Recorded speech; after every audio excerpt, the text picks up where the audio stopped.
declare the meeting open to the public, and first of all, can I welcome members to the first meeting of the Committee for Communities, and say how much I'm looking forward to working with each and every one of you as we go through and advise and assist the Minister in carrying out her duties. And I hope that we can work well together and also work along with the department and stakeholders and build those relationships. And I can also say that I really do look forward to those stakeholders coming forward to give us the evidence that we require in making our decisions.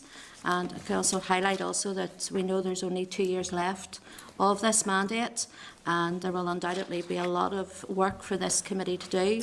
So I just want to impress upon members the importance not to lose focus on actually delivering outcomes for our societies, and I want to wish all the members well going forward. Can I also then make comment on electronic devices in the room? Can I inform those sitting in the public gallery, first and foremost, to turn off mobile phones? Tablet devices can, however, be used. There is a Wi-Fi code, and I would ask that you go on to the Wi-Fi network. Can I also say that recordings and photographs are most definitely not allowed during committee? Can I also remind members about the protocols around using electronic devices? Can I advise members to switch off their mobile phones or put them to airplane mode and activate their Wi-Fi connection also? And also members' tablets are allowed to be used, but please be aware of cameras and be discreet in using those also. So I'm going to move on to item number 1 on our agenda, which is apologies. I notice everyone is present, but does anybody need to comment? Johnny? Thank you, Chair. For 15 minutes slot, I might have to pop out to facilitate the education service. No problem, that's fine, thank you. Can I move on then to item number 2, which is Chairperson's business? And can I ask members to note the list of committee membership at page 5 and staff details at page 6 and 7 of the meeting packs? So noted? Noted. Then can I ask we move on to item number 3, which is declaration of interest, and can I refer members to the clerk's memo on page 9 of your meeting packs? And I can advise that all assembly members are required to register relevant interests in the register of members' interest. And I also advise if you have any queries on this, can you just speak to the Clerk of Standards? And can I remind you also that in addition to this requirement, Standing Order 69.5 states that a member who has A, a financial interest in any matter, or B, a relevant interest in any matter, must declare that interest before taking part in any proceedings of the Assembly relating to that matter. Can I advise that proceedings of the Assembly include meetings of committee, and also that this is the first meeting of the committee and members should declare any interests held by them which are relevant to the work of the committee. Can I ask, does any member have any relevant interest to declare? Carol? So I was the previous Minister for Decal from 2011 to 2016, and some of the items that may be discussed will be being brought forward. So if the clerks don't prompt, then I certainly will. Okay. Okay, thank you, Carol. Then can I go on to remind members that sorry, Mark. It's a non-pecuniary interest for me personally. However, my family would have interests in licensed premises and hotels, which obviously will come under the remit of. Okay, thank you. Anyone else? Andy? Sure. Can I declare an interest as a private landlord, as it may be touched on in the committee? Okay. Anyone else? Anything to declare? No? Okay. Can I then go on to remind members that the rules governing the registration and declaration of interests are contained in the Code of Conduct and guide to the rules relating to the Code of Conduct of members, and that further advice and guidance is available from the Clerk of Standards in room 243 of Parliament Buildings. Okay, members, can we move then on to item agenda number 4, which is committee guidance and procedures? And can I ask members to go to page 12 of their meeting packs, where we have a guide to members on the role and functions of committee office, a guide to the role of the committee chairperson, a guide to the power and operation of statutory committees for chairpersons and members, and a guide for handling subordinate legislation. Can I draw members' attention in particular to the issues of privilege and sub judice at pages 46 to 54? and also powers and operation of statutory committees for chairpersons and members, starting at page 26 of the meeting pack. Can I advise members that under Section 50 of the Northern Ireland Act 1998, for the purpose of the law of defamation, absolute privilege applies equally to the making of a statement in proceedings of the Assembly and the publication of a statement under the Assembly's authority. This privilege also extends to meetings of the committee. Members should note, however, that privilege does not extend to press conferences or statements made to the press.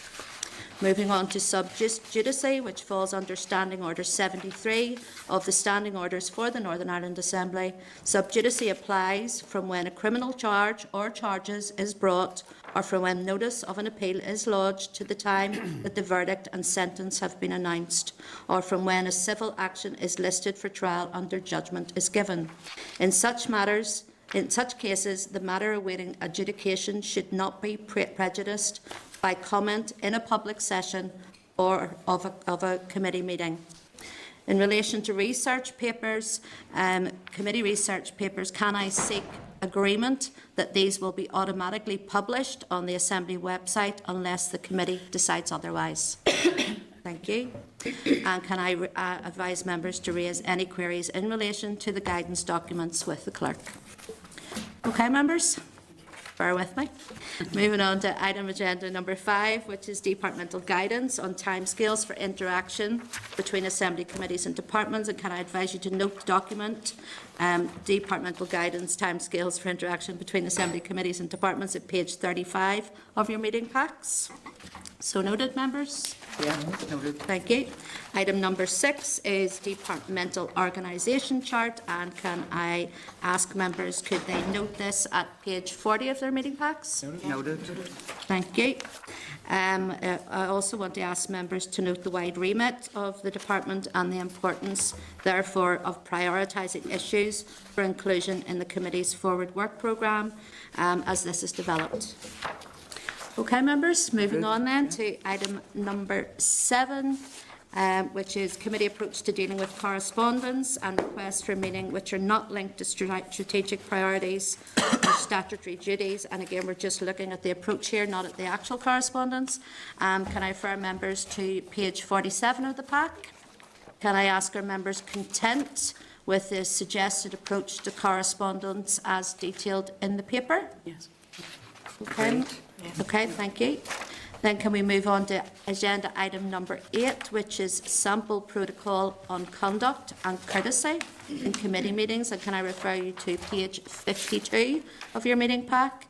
And also, can I ask members, are you content to adopt this protocol to underpin how the committee conducts its business? Great. Thank you, members.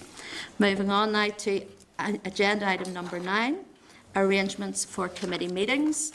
Can I refer members to page 54 of your meeting pack, which deals with the proposed arrangements for the committee meetings? And can I draw your attention to the paragraph on papers and advise members that meeting packs will be issued on the Monday preceding our meeting and not the Tuesday as is stated in the meeting packs? So noted, members? Noted. And can I also emphasise it is our intention that the committee meetings will be held in open session unless there are compelling reasons to do so otherwise. And also note that part of today's meeting will be held in closed session to facilitate training and a presentation from the Examiner of Statutory Rules. Are you content with the arrangement for committee's future meetings? Great. Yes. Thank you. We're moving then on to item number 10, which is subordinate legislation. And can I refer you to page 56 in the meeting pack, which sets out an overview of current subordinate legislation falling under the remit of the Department of Communities. And at this point, I'm going to hand over to our committee clerk to address the issue. Thank you, Chair. Just very briefly, just to advise members that we have 129 statutory rules to consider over the course of the next few weeks. Some with negative resolution, others with confirmatory resolution, others which don't apply.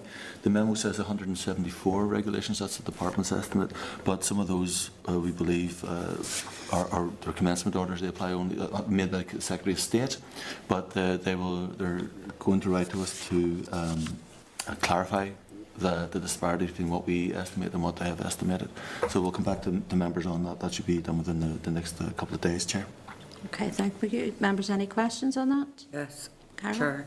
So on point 5 of page 56, is that the point that you're making, that has the department confirmed yet which are going to be led in front of the Assembly, which need to be and which don't need to be? Actually, that one, Chair, actually applies to, when they give us the list, there were 10 at the end of the list, and they hadn't indicated whether it was negative, Okay. confirmatory, Okay. or whatever. So that is also an issue that they're going to clarify for us. Okay. Okay, you. members, thank Yeah. you. Thank you, Kevin. Members, it's normal practice for the committee to delegate to the examiner of statutory rules responsibility for reporting on the technical aspect of statutory rules. The committee may also wish to agree that the examiner for statutory rules be authorised to report his or her findings to the committee, to the Assembly and to the relevant department. So can I propose accordingly that the Committee for Communities resolves under Standing Order 43 to delegate to the Examiner of Statutory Rules the technical scrutiny of statutory rules referred to the committee. Under the above-mentioned standing order, the committee further resolves that in carrying out this function, the examiner shall be authorised to report his or her technical findings on each statutory rule to the Assembly and to the relevant department, as well as to the committee itself, and to publish his or her report. Great. Are members agreed and support the motion? Thank you. Can I then advise that the committee will begin to consider those regulations subject to negative resolution procedure later in the meeting? Great. Okay, members. Now we're going to move on to item number 11, which is correspondence. And can I refer members to the correspondence memo at page 58 of your meeting packs? And can I then ask, draw members' attention to items 11.5, which can be found at page 58. This is in relation to an invitation to the Gambling with Lives.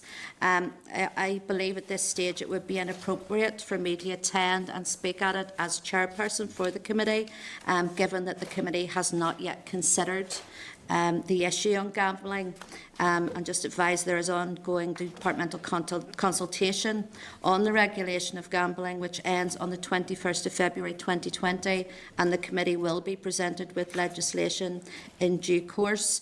I, of course, can attend as a constituency MLA and attend in that capacity, but would members agree with what has been said? Yes? Great. Yes, agreed. Okay. Can I also draw members' attention to 11.7, which can be found at page 71. This is an invitation for me to be briefed by co-ownership on their plans for the future. Can I emphasise that including stakeholders in the work of the committee is critical to the success of the committee in helping deliver outcomes for a range of sectors under the remit of the department, and it is important to have a strategic and focused approach to the committee's work programme, which will hopefully shape over the next few weeks as departmental priorities become clear, and that for the next few weeks I will not attend ad hoc meetings with stakeholders as chair of the committee. And are you in agreement that I respond to this invitation accordingly? Agreed. Okay. Can I then ask if members are content to action all other correspondence as outlined in the correspondence memo? Agreed. Okay. Thank you, members. Moving on then to item number 12, which is Forward Work Programme. Can I refer members to the researchers' papers on page 74 of your meeting packs, which details the key issues for the Department of Communities as outlined in the New Decade New Approach document.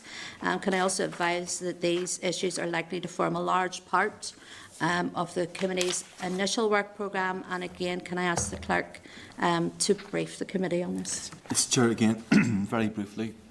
It's always the beginning of a session. We're working with the department to develop the Forward Work Programme. I've spoken to Dallo. I've asked her to set up briefings with the Permanent Secretary and also subsequently then the Deputy Secretaries and then the Minister. The Permanent Secretary is slotted in at the moment for the 6th of February and she will be bringing each of her Deputy Secretaries with her. It's then anticipated then over the course of the weeks following that each of the deputy secretaries will brief the committee in more detail on the priorities of the respective business areas, and then subsequently we'd hoped at least there's a preliminary date for the chair, at least myself and Nadal have discussed, on the 27th of February for the minister to come. It seems appropriate to give the minister a little bit of time to establish what the departmental priorities are, have some discussions with her fellow ministers on the programme for government, and therefore be in a much better position to actually brief the committee on substantive and issues at that point, rather than have the minister in subsequently. That doesn't preclude the committee from discussing, what issues it would like to follow up as well, although bearing in mind that there's likely to be emphasis on legislation over the course of the, at least in the short term, Chair. But just to reassure the committee that we are working with the department to establish a forward work programme. There should be at least a draft one within the next few weeks. Okay, members. Well, after that, can I ask, are you content that the clerk writes to the department to schedule briefings from the permanent secretary and each of the deputy secretaries? Great. Yes. And then can I ask the members, are you content to explore the possibility of the minister attending committee subsequent to those briefings? Great. Thank you, members. At this stage, members, I'm going to seek agreement that we enter into closed session in order to discuss a number of committee protocols and take a brief from the examiner of statutory rules. Are members in agreement? Agreed. Thank you. 29. This is the Northern Ireland Assembly, Committee Room 29.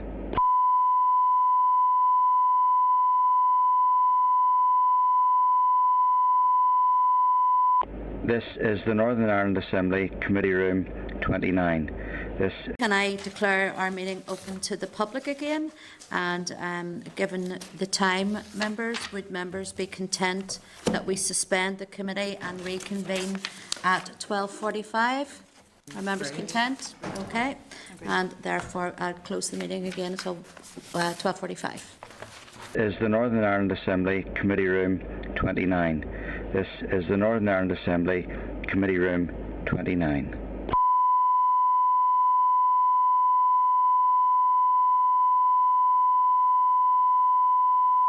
This is the Northern Ireland Assembly Committee. I declare the meeting open to the public again. And we'll just allow for anybody to come in. There's one girl out there. Big crowd. What? Big crowd now. Aye. Is there? Very popular meeting. Okay. I know.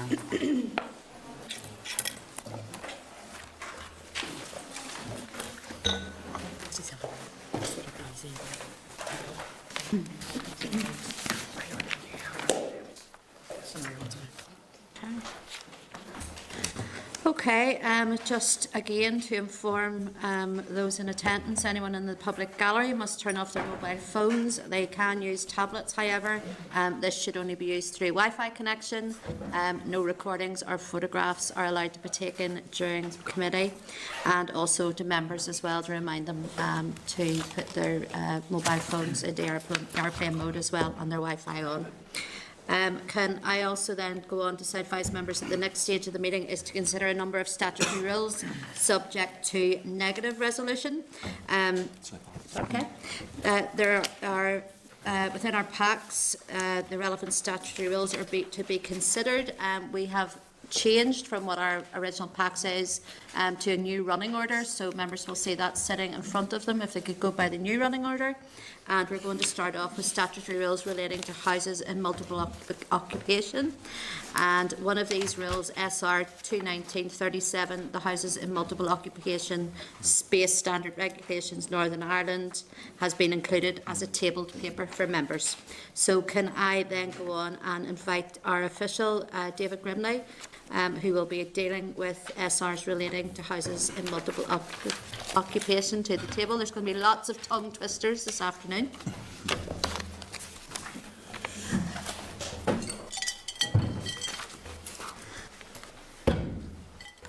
Okay, David, you're very welcome. If you want to go ahead and give us a general overview. Yeah, good afternoon. Thank you for the invitation to attend to brief the committee on the houses and multiple occupation statutory requirements and regulations.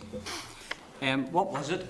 The Department led 8 statutory rules on the 8th of March 2019 under the negative resolution procedure under powers conferred as a consequence of the Houses and Multiple Occupation Act Northern Ireland 2016, which introduced new mandatory licensing provisions for HMOs from the 1st of April 2019, which was a previous ministerial commitment. The following explains briefly the SR details. SR 2019-32, the Houses and Multiple Occupation Code of Practice Regulations Northern Ireland 2019.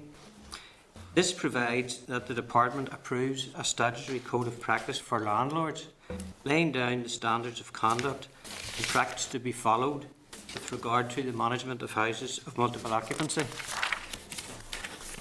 Number 2 then is the 2019-39, the Houses and Multiple Occupation Commencement and Transitional Provisions Order, Northern Ireland 2019. This order brought into operation all sections of the Houses and Multiple Occupation Act, Northern Ireland 2016, insofar as was not already in operation, and made transitional provisions for houses and multiple occupation registered in accordance with the previous HMO registration scheme administered by the Housing Executive, and for HMOs to be treated as being licensed under the HMO Act. SR 2019-34, the Houses and Multiple Occupation Fees Regulation, Northern Ireland 2019. These regulations set the maximum fee per person the Council may charge for an application for a HMO licence. They also set the maximum amount of the fee the Council may charge for supplying a certified copy of the entry leading to a HMO and a certified copy of its register. As the licensing scheme is self-sustaining, the fixing of fees takes account of all costs incurred by the Council carrying out its functions under the HMO Act. For the SR 2019-33, the Houses and Multiple Occupation Hazards Regulations, Northern Ireland 2019. This regulation prescribes potential hazards which provide landlords with standards required and expected of them, so there can be no confusion in the application of the standards required for such accommodation. 5 then, SR 2019-31, the Houses and Multiple Occupation Living Accommodation Standard Regulations, Northern Ireland 2019. This provides the clarity around the suitability of the living accommodation for houses and multiple occupation, which sets out the criteria that councils must consider, which are the minimum standards expected. Councils may only grant a licence if they are satisfied that the accommodation is suitable for use as a HMO for the specified number of persons, or could be made so by including conditions in the licence. SR 2019-38, the Houses and Multiple Occupation Notice of Application Regulations, Northern Ireland 2019. These regulations make provision about the procedural requirements relating to an application for a HMO licence, in particular the requirements for the giving of notice of the making of applications for a HMO licence. SR 2019-37 is the Houses and Multiple Occupation Space Standard Regulations, Northern Ireland 2019. These regulations specify the manner in which the floor area of a room is to be determined. The reason for the inclusion of a space standard in legislation is to ensure that only spaces that are suitable to sleep and live in are included in any calculation of living space in a HMO. SR 2019-36, the Houses and Multiple Occupation Specified Educational Establishments Regulations, Northern Ireland 2019.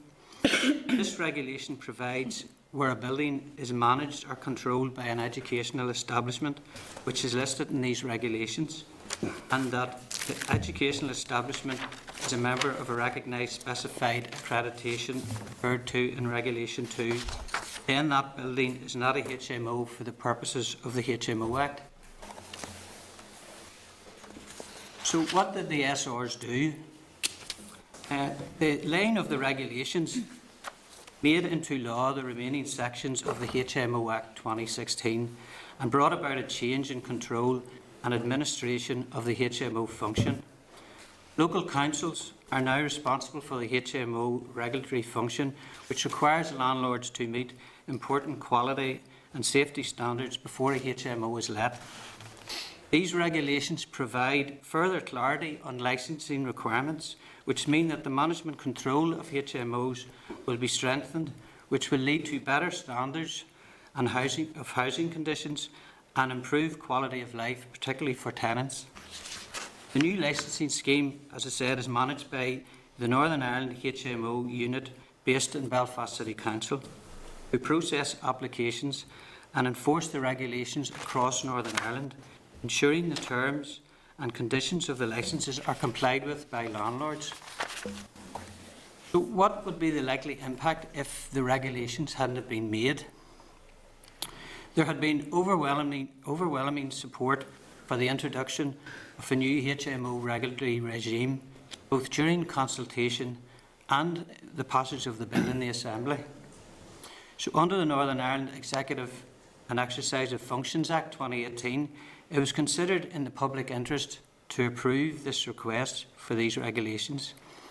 The provision of this type of affordable shared accommodation directly impacts on reducing housing stress, caring for others, and to help those in need to ensure the health, safety and well-being of occupants, and at the same time help to minimise any negative impacts on the neighbourhood and surrounding area.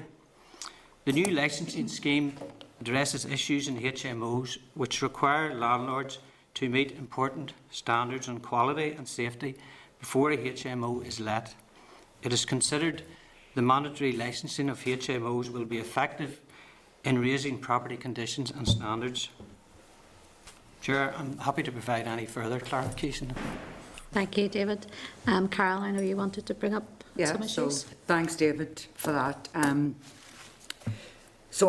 My understanding is that a lot of these ASRs were brought forward from the suspension to fill the gap on the HMO Act that were identified, so it's to strengthen the legislation.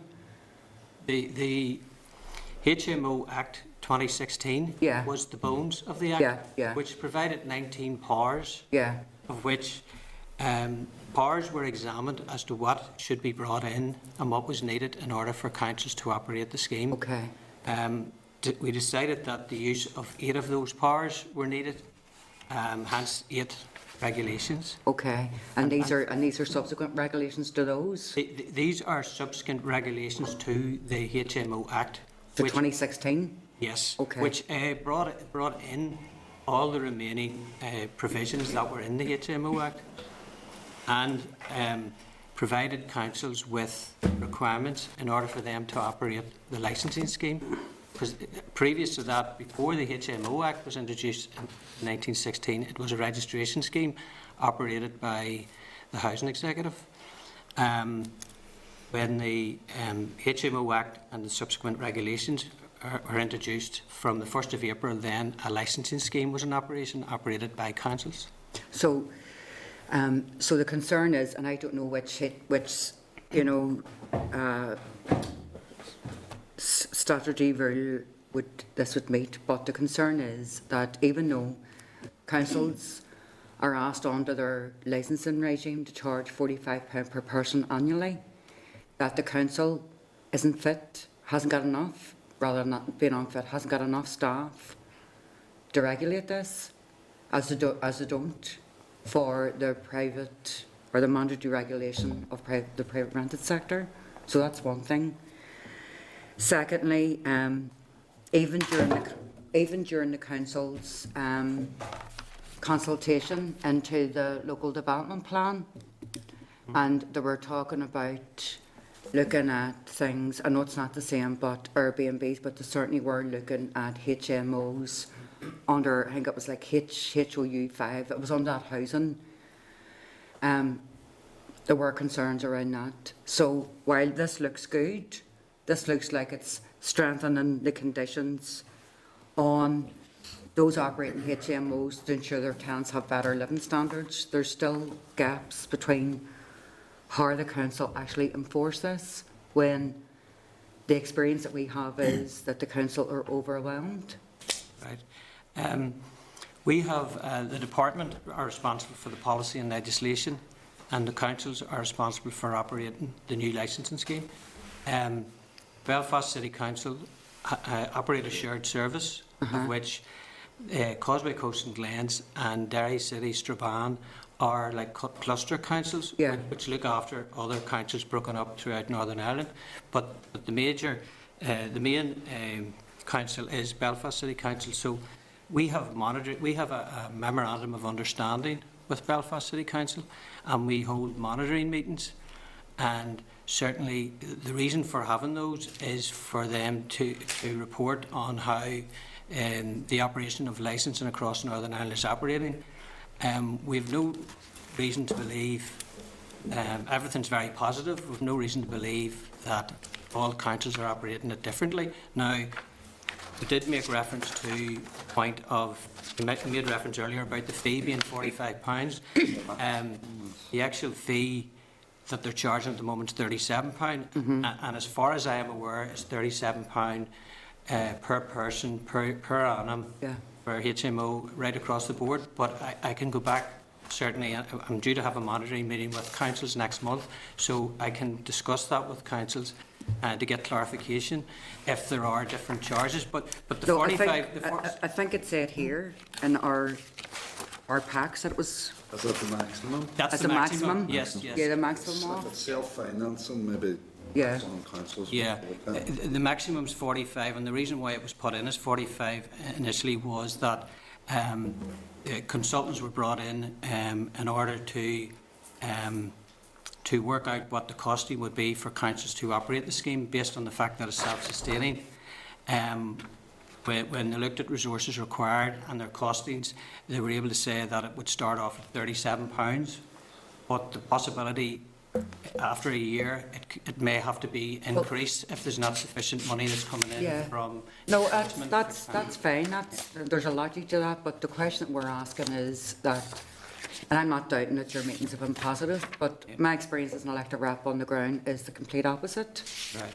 So, like even if you look at, for example, in South Belfast, the Holy Lands, the conditions that some of those students are living in are horrific, absolutely horrific, and they come from all over. So, like, a lot of them are from well outside of Belfast. First time they've left home, they're going into a property which is a HMO, and despite the deposit scheme, despite everything else, some of the conditions, and I have visited them myself, so I can stand over this. Some of the conditions they're living in are not good. Now, once you go through the process of getting them to make a complaint and report it, then, you know, it takes on a life of its own, and that facility is there, and that's very clear. But when I read these statutory rules, I couldn't help but wonder, is there a bridge that's needed between, because you're responsible for the policy and the legislation, and the implementation is local government. Yeah, yes. So if local government, and they have told us when it came to the regulation of private landlords, that which is superseded social housing now because there isn't enough houses being built. So if that department in Belfast City Council, or any council for that matter, is responsible for the implementation of these statutory rules coming from the department, as well as being the overseers of the private rented sector in operational terms, I just think if we could have additional information on that, because it is a very real concern.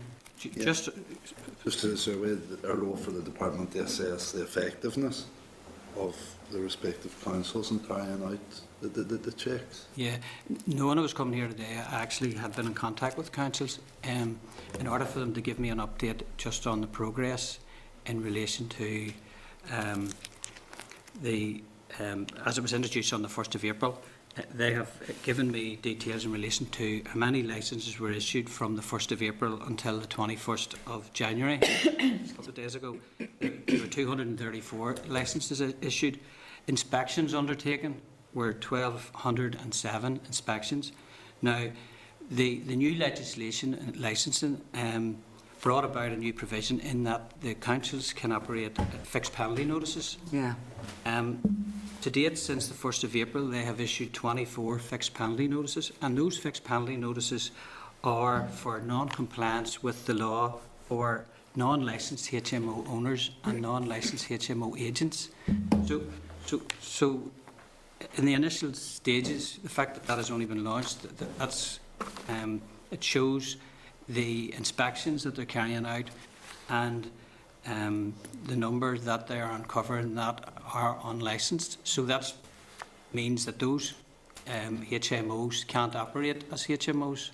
But the point is, even those with a licence, there's complaints about the ones who've got licences. So, job well done for discovering those who are operating HMOs without licence. That's grand. But for the ones who have licences and are operating HMOs and the living standards and conditions for the tenants and residents, that's the bit that we need to be. Yeah, and for those, it's really for those tenants, for those to raise that with the councils and have the councils to carry out inspections and progress then to enforcement.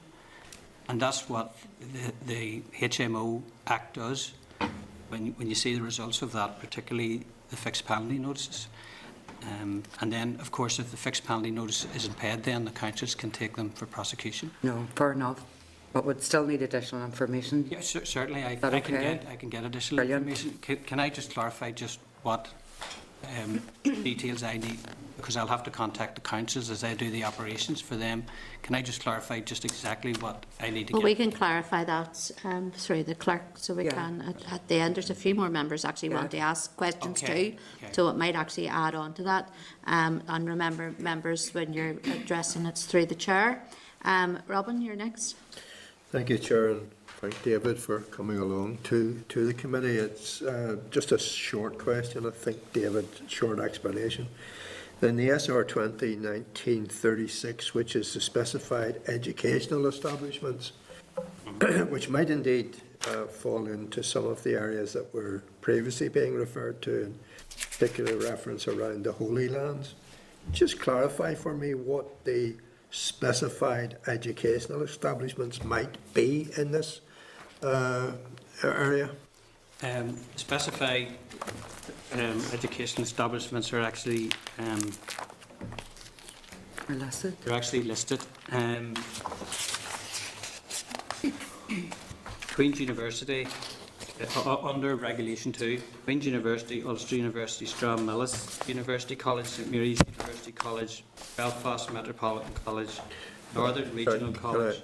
So it is not possible then, Chair, for a owner of a house of multiple occupancy to actually declare his property as only being available to students and therefore a specified educational establishment? No. Okay. That regulation refers to the Act, and in the Act, the HMO Act 2016, under Schedule 1. Schedule 1 to the Houses and Multiple Occupation Act lists types of building that are not houses and multiple occupation. So for the purposes of the HMO Act, they're defined in Section 1. And paragraph 5 of Schedule 1 refers to any building which is occupied solely or principally by persons who occupy it for the purpose of undertaking a full-time course of further or higher education at a specified educational establishment, which is, Chair, what the member is asking. Yeah, so it can only be, the house of multiple occupancy can only be associated with an already registered educational establishment. Yes. Okay. Thank you, Robin. Kelly? Thank you very much, Chair. I was just wondering, as the additional information that we're requesting, given the fact that the department is looking after the policy and the legislation side and the council is looking after the operational side, I'm quite interested on the hazards and the living accommodation standards, and just to find out what it is that the council does when they go in to examine, because as we do know, there are several houses that stretch the imagination as being appropriate for living in, and I'd be interested to see, in particular, trying to find out as well how many times councils have referred perhaps that HMO, registered HMO, with the Health and Safety Executive, and how many prosecutions or penalties have been made against people where the accommodation standards have not met a criteria. Right. Yeah, Please, I thank get you. that. Yeah. Okay, Johnny? Thank you, Chair, and thank you, David. Following on from Kelly's line of question, and we know some of the conditions that some of students are living in particular around the areas such as mentioned as the Holy Land, etc. I suppose what I'm interested in how effective the fixed penalty notice system is, because I think your figures showed 1,600 inspections or in around that compared to only 24 fixed penalty notices.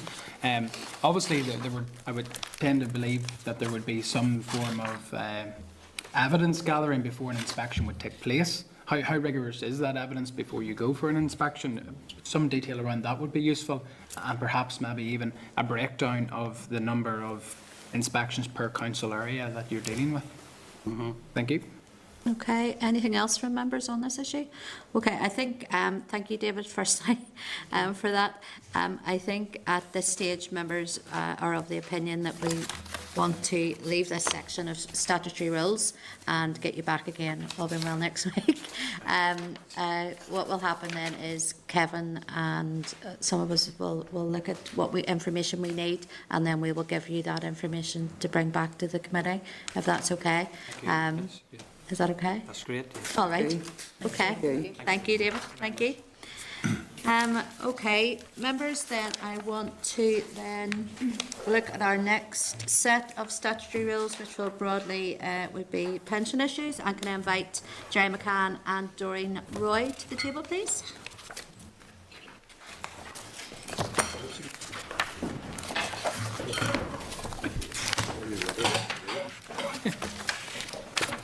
Hi there, everybody. Good afternoon. And so thanks very much for asking so long here. For any of you who have known the committee before, I'm sure that you know that pensions is actually very... I can see frowns from some people already. Some of the stuff which we will be dealing with hopefully should be all very clear. Some of it is as such very, very technical. We've actually done our best to make it into everyday language, but I'm afraid some of it probably will be. It's very turgid.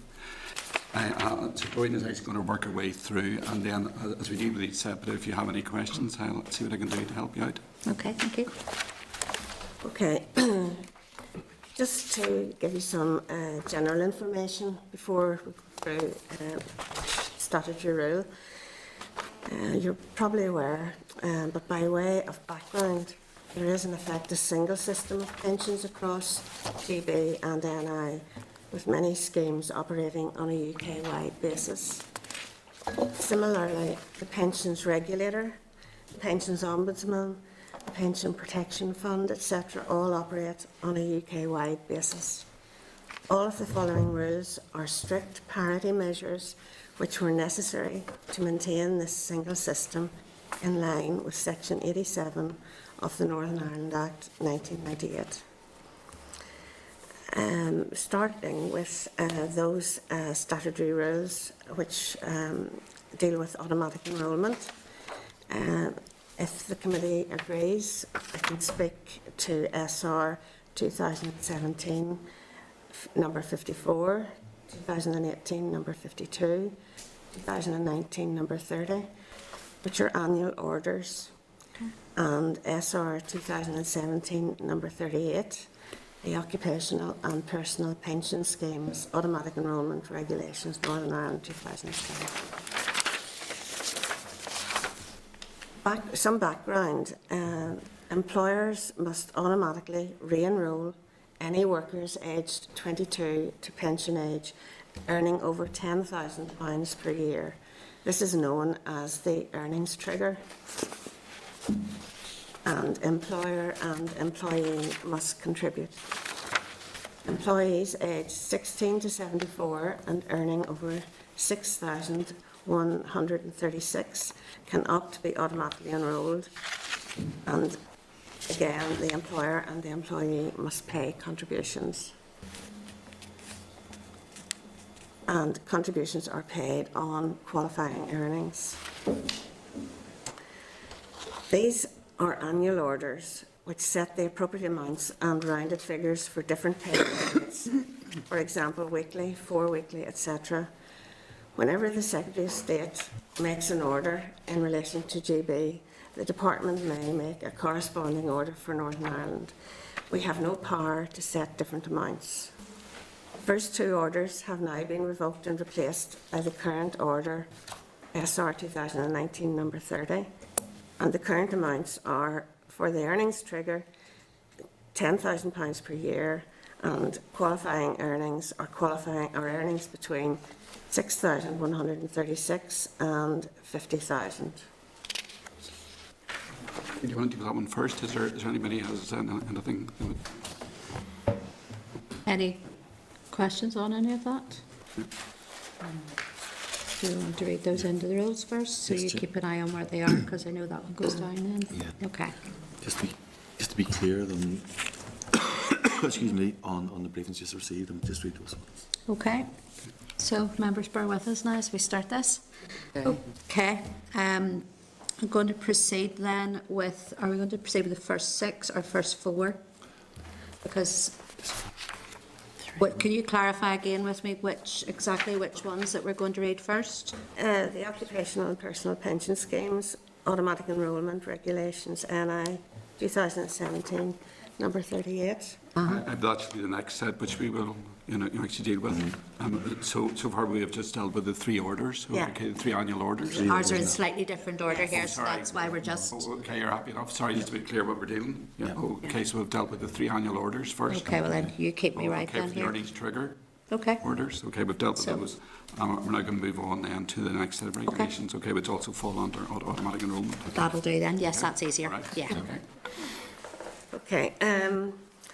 These regulations make a technical amendment to the existing regulations to create a further exception to the automatic enrolment employer duties in consequence of the Finance Act 2016, which introduced a further HMRC tax protection. Where a person has availed of tax protection provisions, the employer duty to automatically enrol an employee becomes a discretionary power. This is to ensure that workers with transitional protection in relation to the latest reduction of the lifetime allowance, a limit on the amount of pension benefit can be drawn from pension schemes and can be paid without triggering an extra tax charge, are not subject to penalty tax charges on their accrued pension benefits. The effect is that the employer does not have to automatically enrol such workers. Without this amendment, there could be a risk of such workers being automatically enrolled and facing substantial tax charges if they fail to opt out. The current lifetime limit is just over 1 million, so these provisions only apply to very high earners who already have very substantial pension provision. Okay. Turning now to SR 2017 number 52, the Employers' Duties Implementation Amendment Regulations. These regulations clarify when automatic enrolment duties applied to newly created employers from April 2017, known as post-staging employers. For existing employers, the automatic enrolment duties were phased in between October 2012 and February 2018. This was known as staging. They also gave post-staging employers 3 months from the date they take on a new worker to automatically enrol them. The employer must give the worker notice if he intends to defer automatic enrolment in this way. Okay.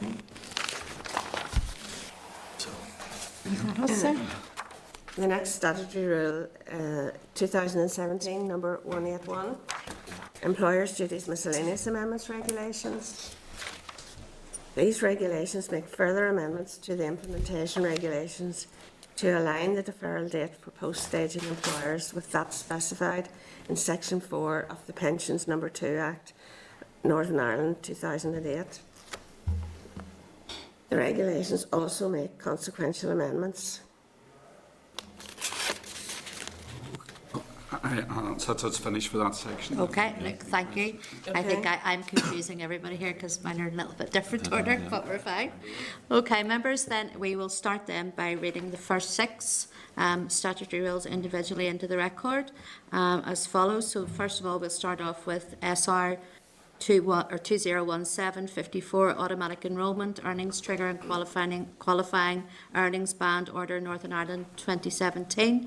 Can I ask members, have they any objections to the rule? No. There being no objections, then I'll read it in, that the Committee for Communities has considered SR 2017-54, automatic enrolment, earnings trigger and qualifying earnings band order, Northern Ireland 2017, and subject to the Examiner of Statutory Rules report, has no objections to the rule. Next, SR 2018-52, automatic enrolment, earnings trigger and qualifying earnings band order, NI 2018. Can I ask members, have they any objections to this rule? No. No objections, therefore I'll read that the Committee for Communities has considered SR 2018-52, automatic enrolment, earnings trigger and qualifying earnings band order, Northern Ireland 2018, and subject to the Examiner of Statutory Rules, has no objection to the rule. I'll move on then, members, to SR 2019-30, automatic enrolment, earnings trigger and qualifying earnings band order, NI 2019. Members have any objections to the rule? No. No objections. I'll read that the Committee for Communities has considered SR 2019-30, automatic enrolment, earnings trigger and qualifying earnings band order, Northern Ireland 2019, and subject to the Examiner of Statutory Rules report, has no objections to the rule. Move on then to SR 2017-52, the Employer's Duties Implementation Amendment Regulations, Northern Ireland 2017. Can I ask if members any objection to the rule? No. No objections. I'll read as follows, that the Committee for Communities has considered SR 2017-52, the Employer's Duties Implementation Amendment Regulations, Northern Ireland 2017, and subject to the Examiner of Statutory Rules report, has no objection to the rule. Okay. Then on to SR 2017-181, the Employer's Duties Miscellaneous Amendments Regulation, NI 2017. Can I ask if any members have objections to this rule? No objections, therefore, that the Committee for Communities has considered SR 2017-181, the Employer's Duties Miscellaneous Amendments Regulations, Northern Ireland 2017, and subject to the Examiner of Statutory Rules report, has no objection to the rule. Move on then, members, to SR 2017-38, the Occupational and Personal Pension Scheme Auto-Enrolment Amendment Regulation 2017. Have members any objection to this rule? No. No objection. I'll read that the Committee for Communities has considered SR 2017-38, the Occupational and Personal Pension Scheme Auto-Enrolment Amendment Regulation 2017, and subject to the Examiner of Statutory Rules report, has no objection to the rule. Okay, members, we're going to move on then to our next 3 statutory rules with contracting out. Right. Under the old state pension scheme, sponsoring employers of salary-related occupational pension schemes could contract their employees out of the additional state pension. This option ended on the start of the new state pension on the 6th of April 2016, as additional pension could no longer accrue. Contracting out, transfer and transfer payment amendment regulations 2017. Prior to the 6th of April 2016, it was possible for a contracted out scheme to transfer its pensioner members to another contracted out scheme with their consent.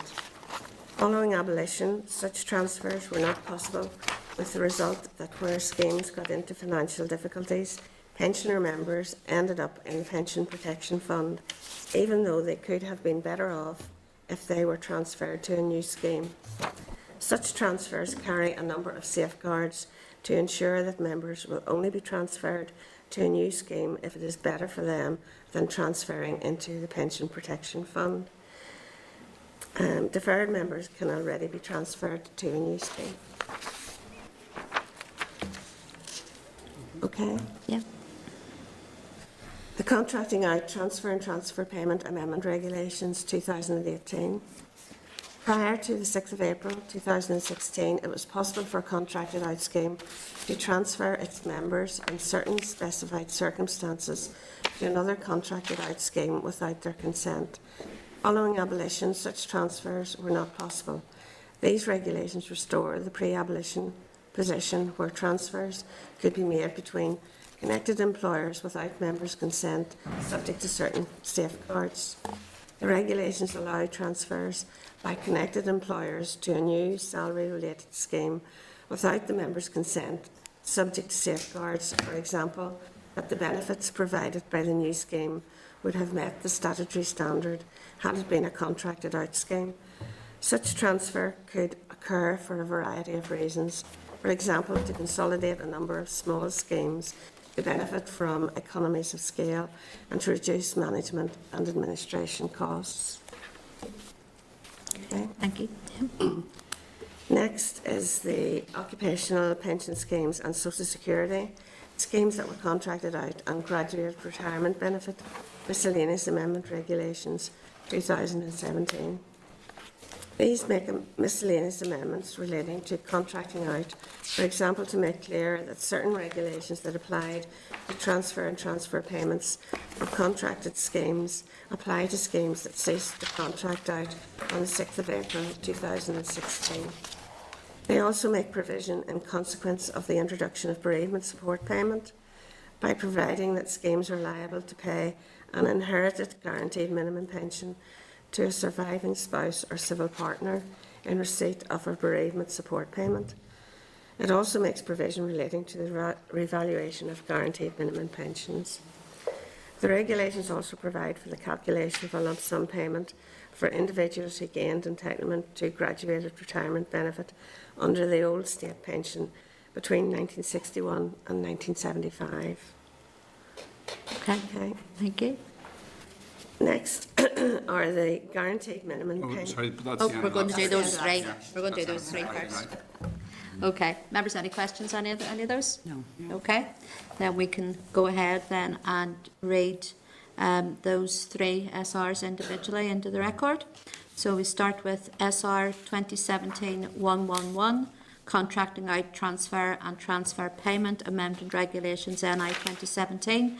Any members, any objection to this rule?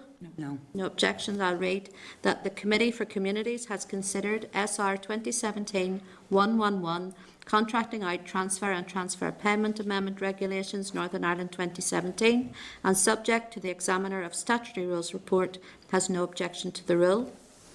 Move on then to SR 2018-51, Contracting Out Transfer and Transfer Payment Amendment Regulations NI 2018. Can I ask members any objection to this rule? No. No objections to the rule. I'll read that the Committee for Communities has considered SR 2018-51, Contracting Out Transfer and Transfer Payment Amendment Regulations, Northern Ireland 2018, and subject to the Examiner of Statutory Rules report, has no objection to the rule. Move on then to SR 2017-57, the Occupational Pension Schemes and Social Security Schemes that were contracted out and Graduated Retirement Benefit Miscellaneous Amendment Regulation NI 2017. Have any members any objection to this rule? No. No objection. I read then that the Committee for Communities has considered SR 2017-57, the Occupational Pension Schemes and Social Security Schemes that were contracted out and Graduated Retirement Benefit Miscellaneous Amendments Regulations Northern Ireland 2017, and subject to the Examiner of Statutory Rules report, has no objection to the rule. Okay, now we're going to move on to the next three, which is guaranteed minimum pensions. Isn't that correct? Right. Okay. Thank you. Okay, these were 3 orders made in 2017, 2018, and the current one, 2019. Before April 1997, a defined benefit occupational pension scheme contracted out of the state earnings-related scheme had to provide a guaranteed minimum pension. The amount of GMP on retirement equates to the pension to which the member would have been entitled had he remained in the state earnings-related scheme. This is the minimum that the scheme must provide, and most scheme members can expect pensions in excess of the GMP. Once in payment, GMPs are reviewed annually to ensure that their value is not eroded by inflation. The Secretary of State for Work and Pensions is under a statutory duty each tax year to review the general level of prices in the period of 12 months since the last review, and to make an order specifying the percentage by which GMP is to be increased. The Secretary of State for Work and Pensions made an order to increase the amount of GMP by 2.4% for the 2019-2020 year. Whenever the Secretary of State for Work and Pensions makes such an order, the Department is empowered to make a corresponding order. The Department has no power to set different percentages for Northern Ireland. These are annual orders, and the first 2 orders have been superseded by the 2019 order. Thank you. Okay, got us ready to go again. Any questions on any of that, members? No. Okay, thank you. Okay, I'll read again the next 3 statutory rules. So first of all, I have SR 2017-47, the Guaranteed Minimum Pension Increase Order, Northern Ireland 2017. Can I ask members if there any objection to the rule? No objection. I'll then read that the Committee for Communities has considered SR 2017-47, the Guaranteed Minimum Pension Increase Order, NI 2017, and subject to the Examiner Statutory Rules report, has no objection to the rule. Move on then to SR 2018-42, the Guaranteed Minimum Pensions Increase Order, NI 2018. Can I ask if any members have an objection to this rule? No objections. I'll read then that the Committee for Communities has considered SR 2018-42, the Guaranteed Minimum Pensions Increase Order, Northern Ireland 2018, and subject to the Examiner of Statutory Rules report, has no objection to the rule. And finally, SR 2019-25, the Guaranteed Minimum Pension Increase Order, Northern Ireland 2019. Do many members have objections to this rule? No. No objections. Then I read that the Committee for Communities has considered SR 2019-25, the Guaranteed Minimum Pensions Increase Order, Northern Ireland 2019, and subject to the Examiner of Statutory Rules report, has no objection to the rules. Okay, moving on then to our next 3 EU obligations. Is that you again, Doreen? Yeah. That's it. She's got the good job. The first is the Occupational Pension Schemes Cross-Border Activities Amendment Regulations, Northern Ireland 2018. Since 2003, there has been an EU cross-border authorisation scheme which regulates the position where an employer or employee pays contributions into a scheme in another member state. Any scheme here wishing to accept contributions from an employer in another member state must be authorised by the pensions regulator. These regulations amend both primary and subordinate pensions legislation to comply with the EU Directive 2016-2341 on the activities and supervision of institutions for occupational retirement provision. They will transpose into Northern Ireland law requirements of the directive that relate to new and amended aspects of the EU cross-border pension schemes regime. For example, the revised procedure for authorisation and approval of cross-border activities and new requirements for cross-border transfers. The regulations add to the list of registrable information in the Register of Occupational and Personal Pension Schemes Regulations, Northern Ireland 2005, so that where there is a cross-border activity, the name of the host EEA state will also be registered. They will also impose a duty on the pensions regulator to communicate information from the register to the European Insurance and Occupational Pensions Authority. Okay, thank you.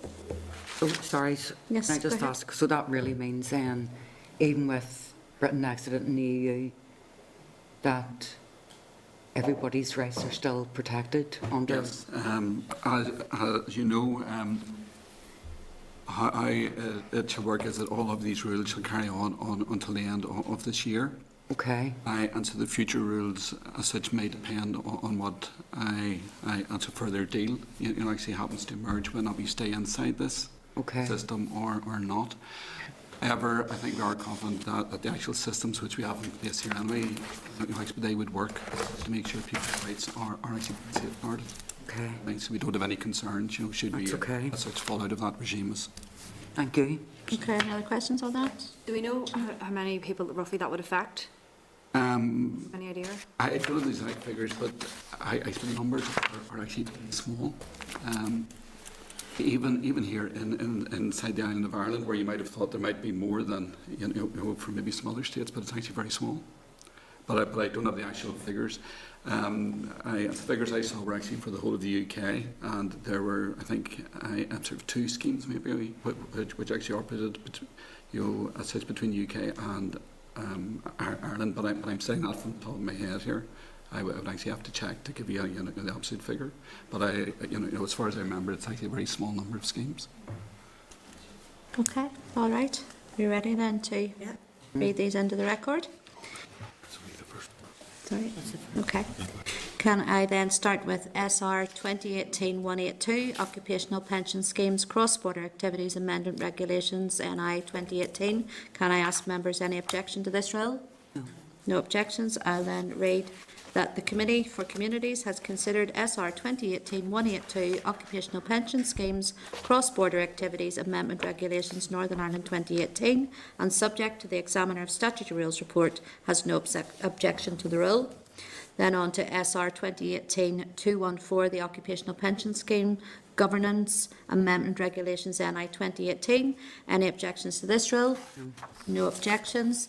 Then I read that the Committee for Communities has considered SR 2018-214, the Occupational Pension Schemes Governance Amendment Regulations Northern Ireland 2018, and subject to the Examiner of Statutory Rules report, has no objections to the rule. Then on to SR 2019-115. Sorry. Sorry, we haven't spoken that one Oh, we yet. haven't? Oh, right, okay. Apologies. You're too keen here to get I'm way idiot. I'm quite happy. Okay, the Occupational Pension Schemes Governance Amendment Regulations 2018. These regulations implement requirements in the directive relating to governance activities. They amend primary legislation to impose a duty on the trustees or managers of occupational pension schemes to establish and operate an effective system of governance, including internal controls.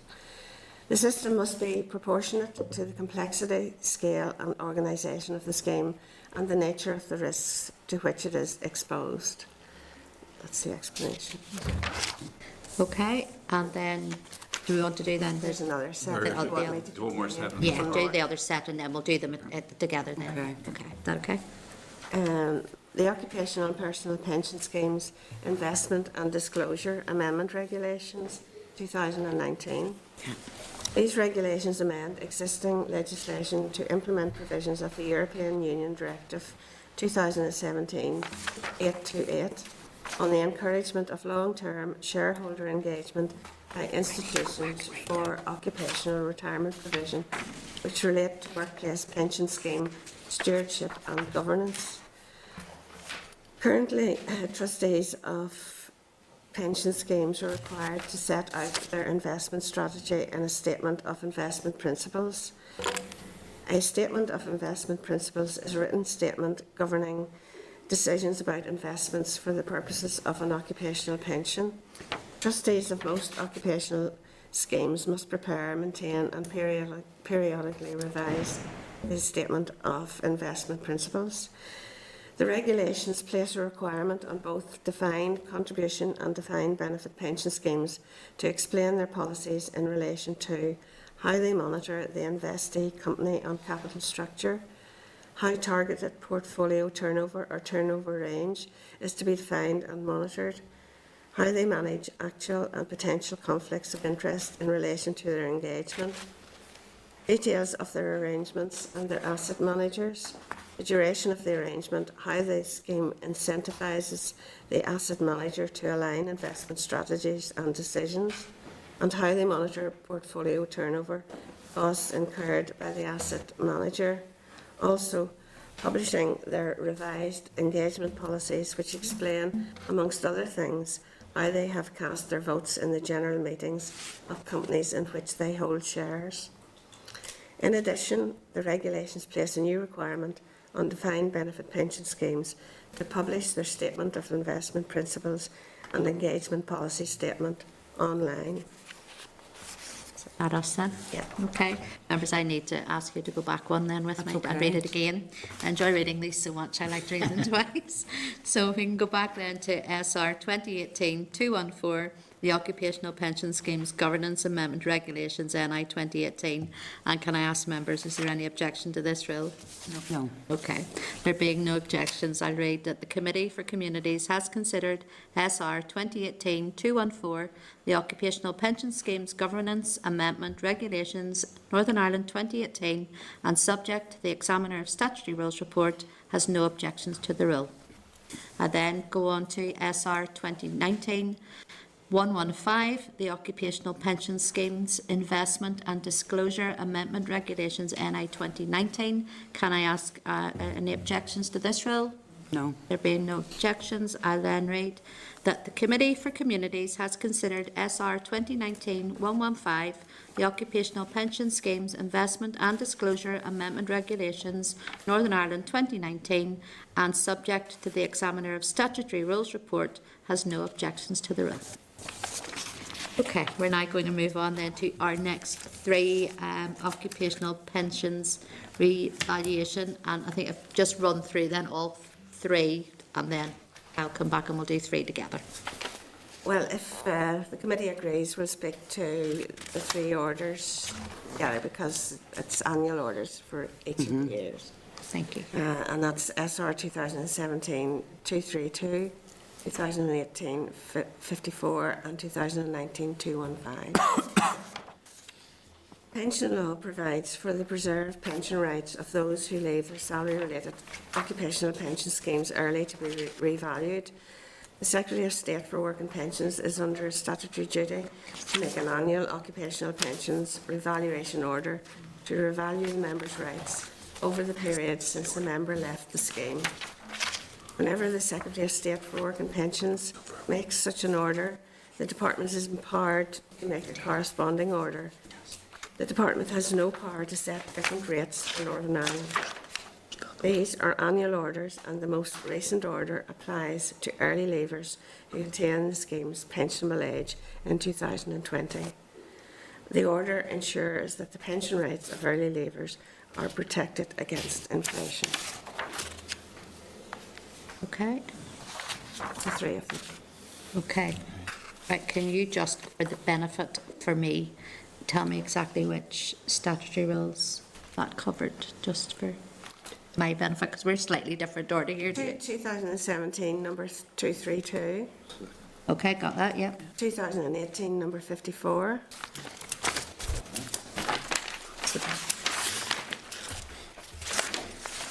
And 2019, number 215.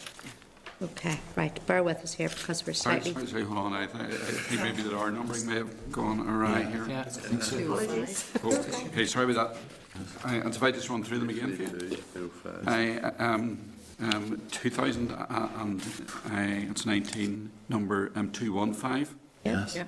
Okay. 2018, number 205. Yes. I'm sorry about this.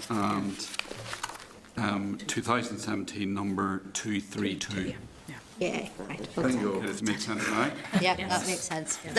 We're ready to go.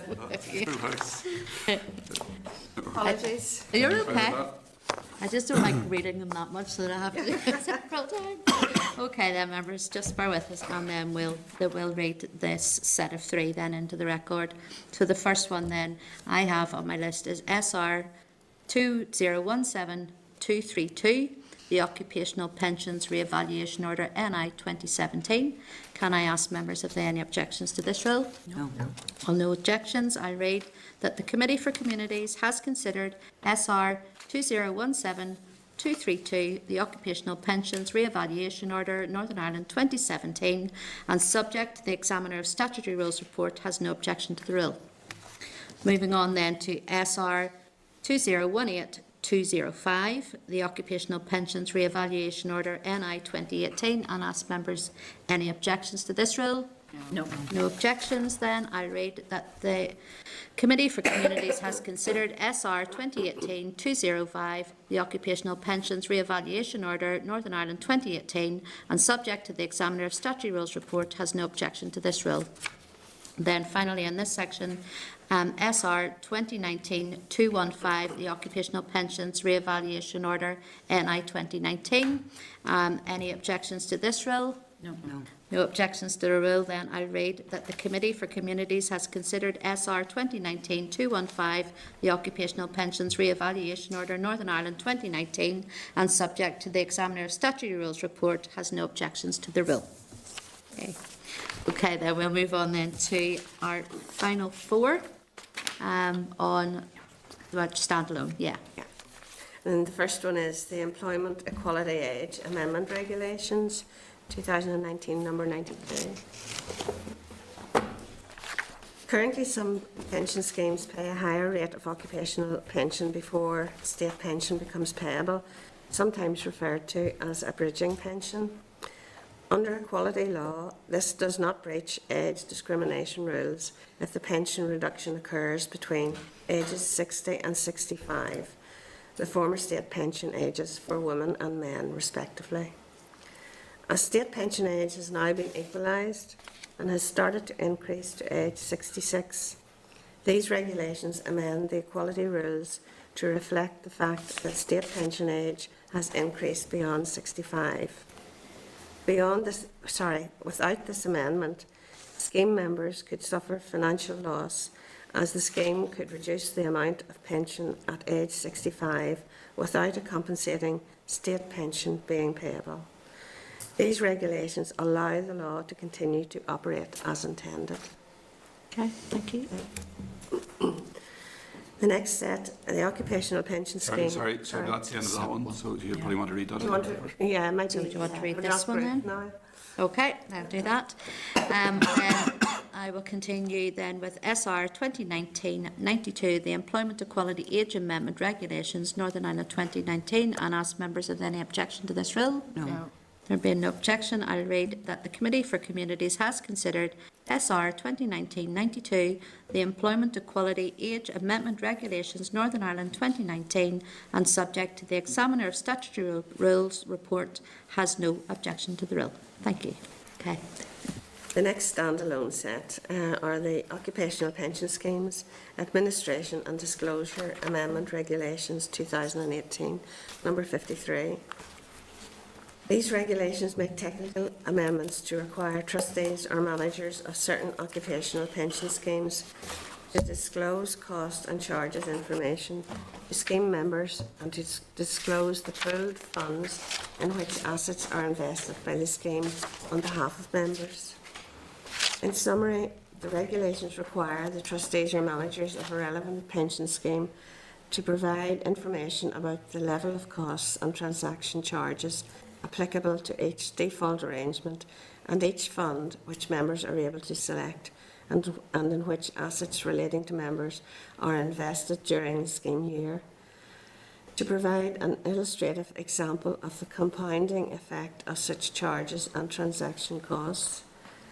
To publish the information free of charge, which must be included in the annual statement relating to the default arrangement and charges and transaction costs on a publicly available website. This includes information about the extent to which the trustees or managers consider the charges and transaction costs represent good value for money. To provide the international securities identification numbers to members and recognised trade unions in relation to certain securities in which funds are invested by the scheme on behalf of the member to provide money purchase benefits, to give the member information about where the additional information required to be disclosed as a result of these regulations can be obtained. Okay. That's the end of that one.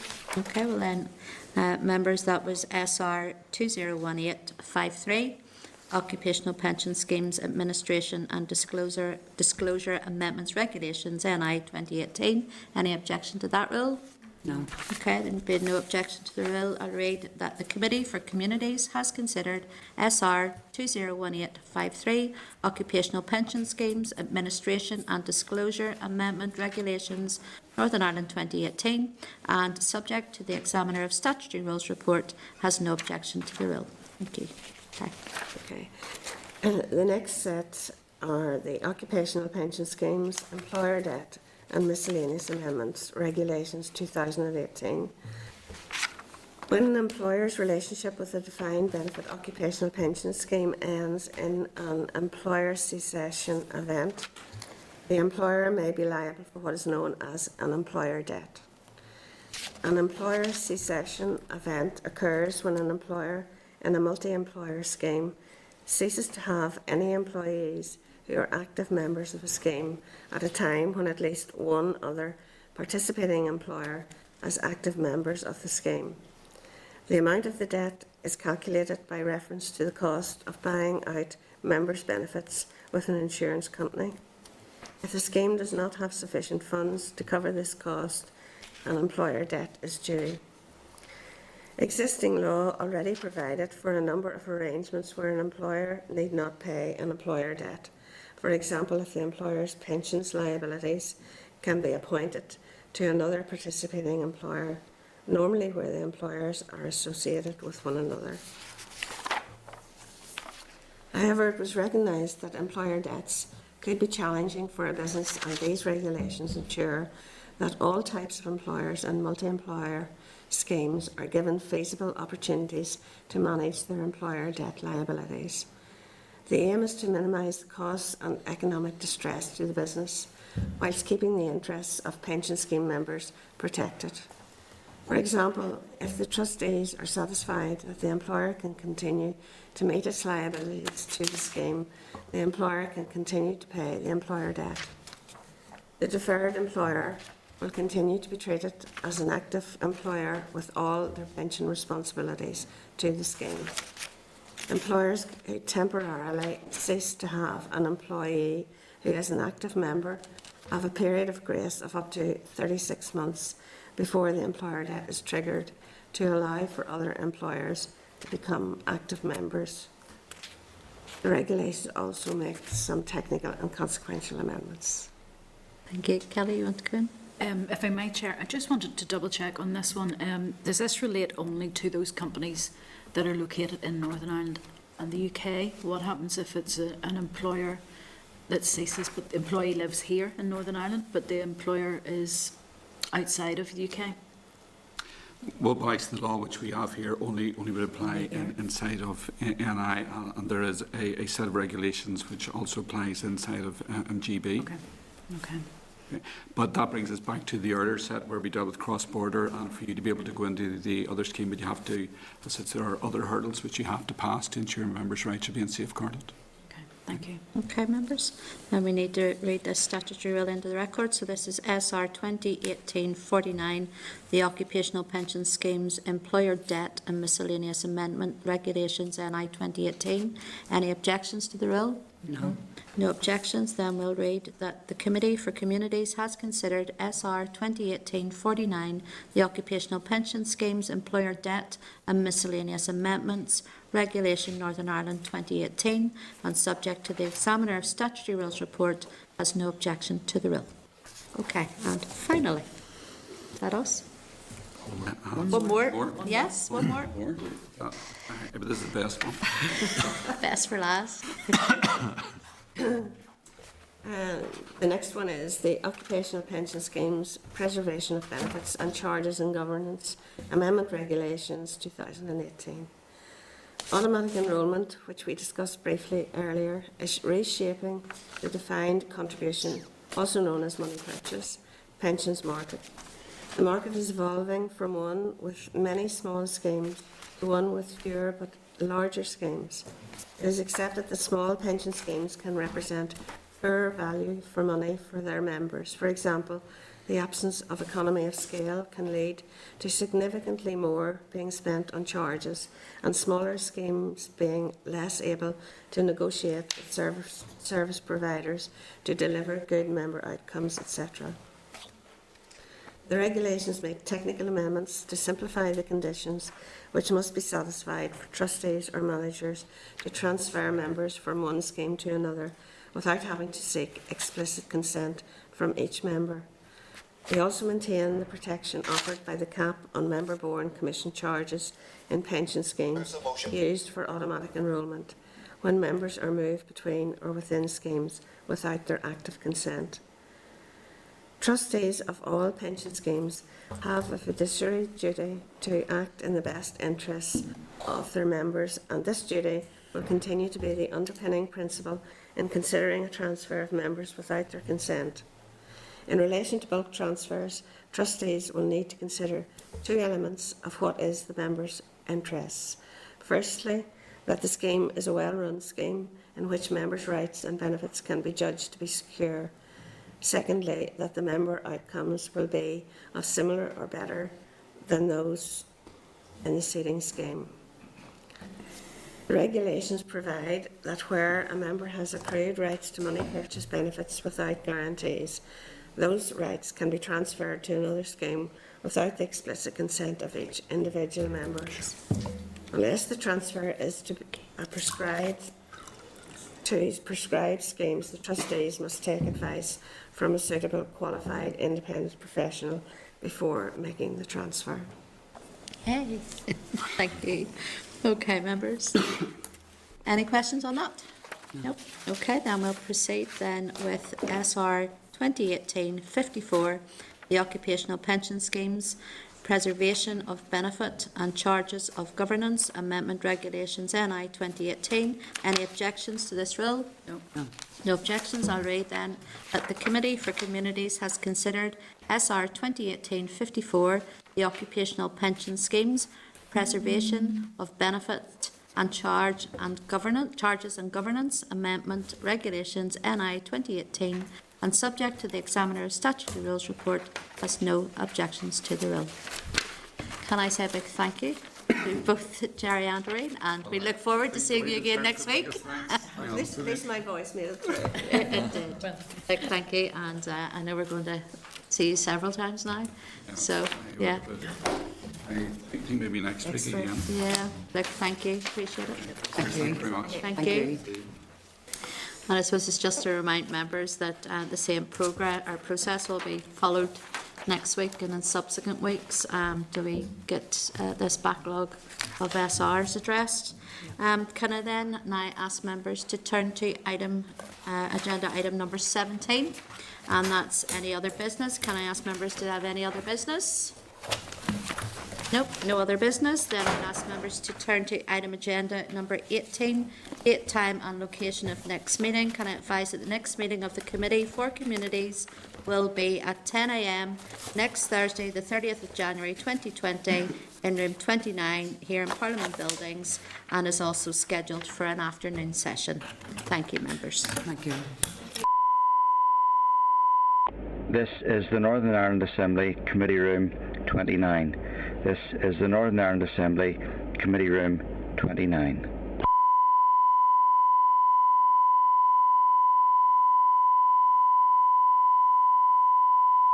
This is the Northern Ireland Assembly Committee Room